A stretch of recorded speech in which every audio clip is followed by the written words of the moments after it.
प्रिय विद्यार्थियों, जैसा कि आपको मालूम होना चाहिए कि हमने पिछले वीडियो में संगठन का अर्थ,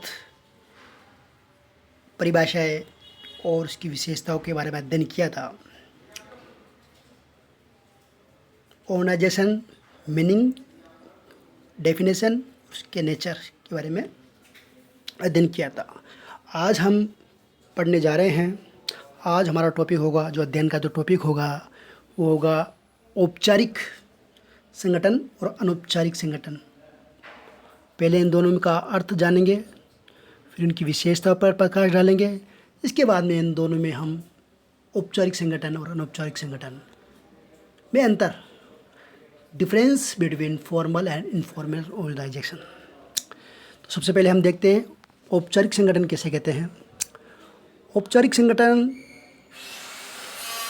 सर्वप्रथम औपचारिक संगठन कुछ परिभाषाएं हैं, उस परिभाषाओं के अपन चर्चा करते हैं। परिभाषाओं को हम देखते हैं। तो सबसे पहले चेस्टर बर्नार्ड है, वो कहते हैं, उनके अनुसार जब दो या दो से अधिक व्यक्तियों की क्रियाओं को किसी निश्चित उद्देश्य की प्राप्ति के लिए जानबूझकर समन्वित किया जाता है तो ऐसे संगठन को औपचारिक संगठन कहते हैं। इंग्लिश में according to Barnard, an organization is the formal when the activities of two or more persons are consciously coordinated towards a common object। यानी इसमें ऑब्जेक्ट क्या होता है, जानबूझकर समन्वित किया जाता है। ऐसे संगठनों को औपचारिकता। सिंपल सी बात में, दो या दो से अधिक व्यक्तियों की क्रियाओं को किसी निश्चित उद्देश्य क्या होगा, निश्चित होगा, की प्राप्ति के लिए जानबूझकर समन्वित किया जाता है। अब एक दूसरे राइटर है, उनका नाम है वी चेंग कुंज। वो कहते हैं औपचारिक संगठन से तात्पर्य औपचारिक रूप से संगठित किसी उपक्रम में भूमिकाओं को सुविचारित संरचना है। ठीक है, इसमें भी हम थोड़ा बहुत इंग्लिश में देख लेते हैं। कुंटज क्या कहते हैं, formal organization means the international structure of rule in the formally organization enterprises.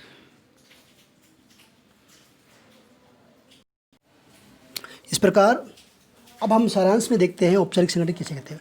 औपचारिक संगठन से आशय ऐसे संगठन से है जिसके प्रत्येक स्तर के प्रबंधों के अधिकार, यानी राइट्स, कर्तव्य, ड्यूटीज़, दायित्व एवं भूमिका का स्पष्ट उल्लेख होता है। बिल्कुल इसमें ये ध्यान रखना है हमें, प्रबंध के अधिकार, कर्तव्य, दायित्व एवं भूमिका का स्पष्ट उल्लेख होते हैं। ऐसे संगठनों में अधिकारों का प्रत्यायोजन होता है तथा संगठन संरचना संस्था के उद्देश्यों की प्राप्ति के लिए की जाती है। ये हमने देखा औपचारिक संगठन का अर्थ। अब हम कभी कभी क्वेश्चन ये भी आ जाता है, औपचारिक संगठन की विशेषताएं बताइए। तो यहाँ पे हम औपचारिक संगठन की विशेषता के बारे में प्रकाश डालेंगे। लक्षण, या इंग्लिश में हम कह सकते हैं उसको कैरेक्टरिस्टिक्स या नेचर्स।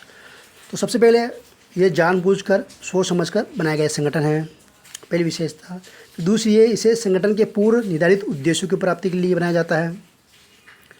तीसरा है, इसकी संरचना का निर्माण कुछ सिद्धांतों, प्रिंसिपल पे के आधार पर किया जाता है। वो सिद्धांत कौन कौन से हो सकते हैं, श्रम विभाजन, निर्देश की एकता, आदेश की एकता इत्यादि।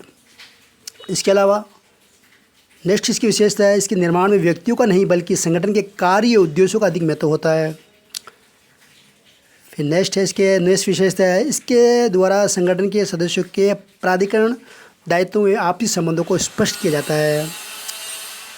नेक्स्ट है, इसकी विशेषता में इसका संचालन संस्था की नीतियों, पॉलिसी, नियम, रूल्स, कार्य प्रक्रियाएं, प्रणाली, सिस्टम आदि के आधार पर किया जाता है। इसमें आदेश की एकता को सदैव ध्यान में रखा जाता है। आदेश की एकता को सदैव में ध्यान रखा जाता है। अब आदेश की एकता का हमने जब प्रबंध के सिद्धांत पढ़ा था, उसमें आदेश की एकता का सिद्धांत भी आया था, वहाँ में इसकी हमने चर्चा की थी। इसके अलावा नेक्स्ट और लास्ट है, इसके द्वारा संदेशों के आदान प्रदान कर इसमें आपसी संबंध, आपसी संपर्क के माध्यम को निर्धारण किया जाता है। तो इस प्रकार ये औपचारिक संगठन की विशेषता हुई। कभी कभी 1-2 नंबर का क्वेश्चन ये पूछ लिया जाता है कि इसके लाभ क्या है। तो ये इसमें लाभ के हम ये देख सकते हैं, अधिकारों एवं दायित्वों की स्पष्ट व्याख्या होने से आपसी मतभेद की गुंजाइश नहीं रहती है, और इसमें कार्यों के दोहराव नहीं होता है। इसमें क्या होता है, कार्यों का दोहराव रिपीट नहीं होता है। इसमें टाल मटोल कसिंग की भावना का विकास नहीं हो पाता है। ये इसके लाभ थे। अब इसके कुछ दोष डिसएडवांटेज भी हो सकते हैं। वो ये है कि इसमें ऐसे संगठन में क्या होता है, औपचारिक में, फॉर्मल संगठन में क्या होता है, ऐसे संगठन में पहलपन की भावनाओं को सीमित रहती है। इस पहलपन की भावना क्या रहती है, इसमें सीमित रहती है, और इसमें ऐसे संगठन में अनावश्यक रूप से अधिकारों का उपयोग किया जाता है। इसके अलावा इसमें ये संगठन अनौपचारिक संचार संप्रेषण में बाधा उपस्थित करता है। तो इस प्रकार ये इसके हमने विशेषताएं, लाभ और दोष के बारे में चर्चा की। अब हम देखते हैं अनौपचारिक संगठन, इनफॉर्मल ऑर्गेनाइजेशन। अब इनफॉर्मल ऑर्गेनाइजेशन में सबसे पहले इसकी जो इस राइटर है कीथ डेविस, वो कहते हैं अनौपचारिक संगठन लोगों के व्यक्तिगत एवं सामाजिक संबंधों का ढांचा व ताना बाना है, जिसकी ना तो औपचारिक संगठन को आवश्यकता होती है और ना ही ये औपचारिक संगठन द्वारा बनाया जाता है। ये तो जब लोग एक दूसरे के संपर्क में आते हैं तब अपने आप उसी समय बन जाता है। यहाँ पे ये इम्पोर्टेंट बात है, ये तो जब लोग एक दूसरे के संपर्क में आते हैं तब अपने आप उसी समय बन जाता है। तो ये इम्पोर्टेंट बात यहाँ पे ध्यान रखना है। अब इस प्रकार से हम देखते हैं कि इसका सारांश में अर्थ क्या हो सकता है। अनौपचारिक संगठन से एक ऐसे संगठन से जिसका निर्माण किसी विशेष उद्देश्य के लिए जानबूझकर नहीं किया जाता। ये इम्पोर्टेंट बात है। इसका उद्देश्य कि अनौपचारिक संगठन कहाँ से, ऐसे संगठन से जिसका निर्माण किसी विशेष उद्देश्य के लिए जानबूझकर नहीं किया जाता है, बल्कि आपसी व्यक्तिगत एवं सामाजिक संबंधों के बनाने पर स्वतः ही निर्मित हो जाता है। ये इसमें इम्पोर्टेंट है। इंग्लिश में देख सकते हैं हम, dash informal organization is a organization of person at work which is not a deliberately and formally structured but arising spontaneously as a result of personal and social relation among the people in the workplace। तो इस प्रकार मैंने जिस तरह से हमने formal औपचारिक संगठन की विशेषता देखी, उसी तरह से भी इसकी भी विशेषता नेचर पर चर्चा कर लेते हैं। तो ये संगठन, सबसे पहले हमने इसमें क्या विशेषता देखी थी, ऐसे संगठन जानबूझकर नहीं बन जाते बल्कि स्वयं ही बन जाते हैं। ऐसे संगठन जानबूझकर नहीं बनाए जाते बल्कि स्वतः ही बन जाते हैं। ऐसे संगठन एक बनते हैं, नियोजित ढंग से नहीं बनाते हैं। फिर नेक्स्ट कहती है इसकी, ऐसे संगठन एकाएक नहीं बनाते बल्कि एकाएक बन जाते हैं, नियोजित ढंग से नहीं बनाया जाता। जबकि औपचारिक संगठन क्या बनाया जाता है, नियोजित ढंग से बनाए जाते हैं। तो ये ध्यान रखना में, ऐसे संगठन एकाएक बनते, नियोजित ढंग से नहीं बनाए जाते। ये औपचारिक संगठन की विशेषता है। अनौपचारिक। फिर तीसरी इसकी जो विशेषता है, प्रबंध के सभी स्तरों पर इस प्रकार के संगठन पाए जाते हैं। नेक्स्ट है इसमें, ये संगठन ये संपूर्ण संगठन का आंतरिक भाग होता है। लास्ट है इसकी विशेषता, ऐसे संगठनों को भी परंपरा एवं नियम होते हैं, इनका सामान्य पालन होता है, यद्यपि नियम लिखित में नहीं होते हैं। तो यहाँ पे नियम लिखित में नहीं होते। तो इस तरह से हमने औपचारिक संगठन के लाभ पे भी चर्चा की थी, तो हम इसके लाभ पे भी एक बार चर्चा कर सकते हैं। तो यहाँ पे लाभ इसका यही है, अनौपचारिक संगठन के माध्यम से इसके सदस्य आपस में निरंतर खुलकर विचारों, कारखानों, हितों आदि पर आदान प्रदान करते हैं। ठीक है, कैसे काम ने, अनौपचारिक संगठन के माध्यम से इसके सदस्य आपस में निरंतर खुलकर ओपनली विचारों को, कारखानों, हितों आदि पर आदान प्रदान करते हैं। विचारों को आदान प्रदान क्या करते हैं, खुल के करते हैं। इसके परिणाम स्वरूप सदस्यों में अपनत्व की भावना की संतुष्टि होती है। ये इसका लाभ हो सकता है। फिर इसके बाद में अनौपचारिक संगठन लोगों की स्वाभिमान एवं अहंकारी आवश्यकताओं की संतुष्टि में योगदान देता है। फिर नेक्स्ट देख सकते हो, लास्ट देख सकते हैं, अनौपचारिक संगठन कर्मचारियों की शक्ति सत्ता में अभिव्यक्ति करने का आभास कराने में सहायक होते हैं। तो इस प्रकार से इसके लाभ और भी हैं, लेकिन हमने यहाँ पे लिमिटेड किया है। अब इसके दोष देख लेते हैं, डिसएडवांटेज क्या है इसके। ऐसे संगठन भीड़ तंत्र एवं भीड़ चाल को बढ़ावा देते हैं। नेक्स्ट है इसका दोष, ऐसे संगठन कभी कभी विनाशकारी प्रकृति का भी हो जाते हैं, कभी कभी गलत अफवाह या विनाश का कारण भी बन जाते हैं। एंड नेक्स्ट और लास्ट देख लेते हैं इसके दोष। ऐसे संगठन उत्पादकता वृद्धि की योजनाओं को प्रभावहीन बना सकते हैं। क्या बना सकते हैं? प्रभावहीन। किसको? उत्पादकता वृद्धि की योजनाओं को प्रभावहीन बना सकते हैं। तो इस प्रकार ये इसके अनौपचारिक संगठन के दोष हुए। अब हमारा जो मेन टॉपिक है वो है इनमें अंतर क्या है औपचारिक संगठन में और अनौपचारिक संगठन में। तो सबसे पहले अंतर था उत्पत्ति। इसकी उत्पत्ति अधिकारों के प्रत्यायोजन करने से होती है। किसके द्वारा होती है? इसमें हमने देखा अधिकारों का प्रत्यायोजन, यानी इसकी it is the deliberately created, deliberately created होता है ये। और ये क्या होता है, इसका ओरिजिन कैसे होता है?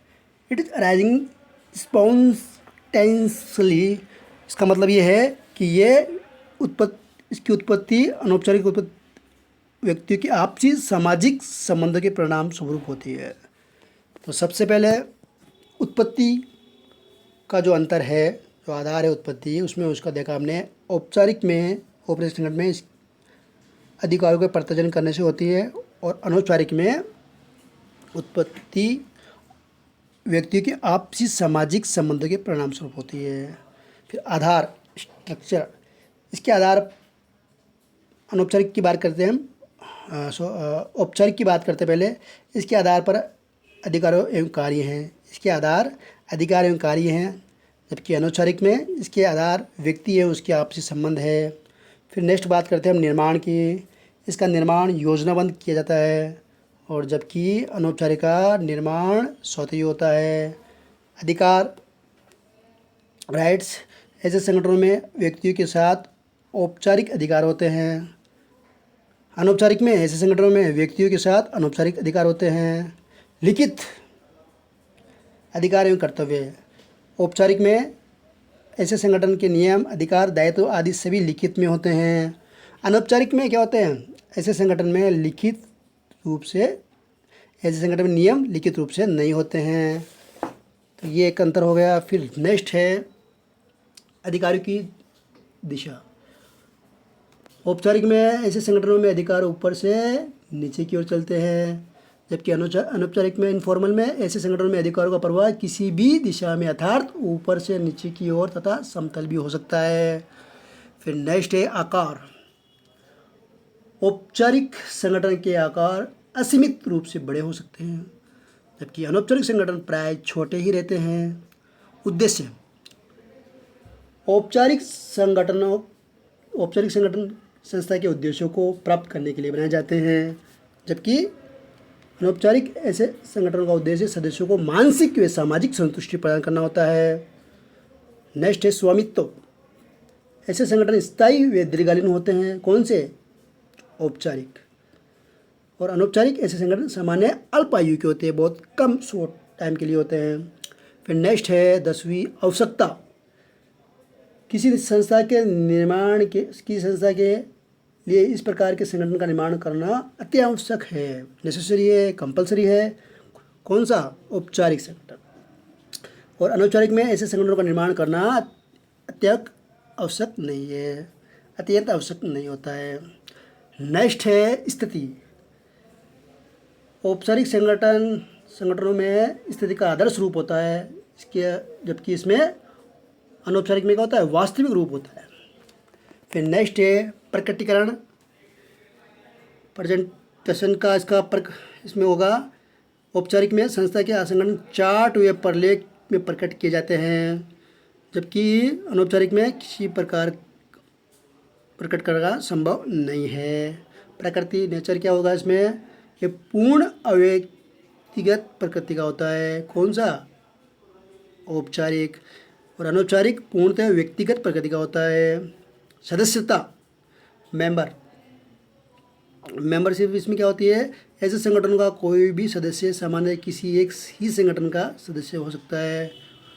औपचारिक की बात कर रहे थे हम। अनौपचारिक में ऐसे संगठनों का सदस्य कई संगठनों का सदस्य हो सकता है। संचार, कम्युनिकेशन, इसमें केवल औपचारिक संचार ही संभव है। किसमें, फॉर्मल में क्या होता है, इसमें केवल औपचारिक संचार ही संभव है, जबकि इनफॉर्मल में इसमें केवल अनौपचारिक संचार होता है और औपचारिक नहीं। नेक्स्ट और लास्ट है नेतृत्व, लीडरशिप। इसका नेतृत्व वरिष्ठ एवं नियुक्त प्रबंधकों के द्वारा किया जाता है। किसमें, औपचारिकता में, औपचारिक संगठन में। और अनौपचारिक में इसका नेतृत्व चयनित व निर्धारित व्यक्तियों के द्वारा किया जाता है। ठीक है, इस प्रकार हमने अध्ययन किया।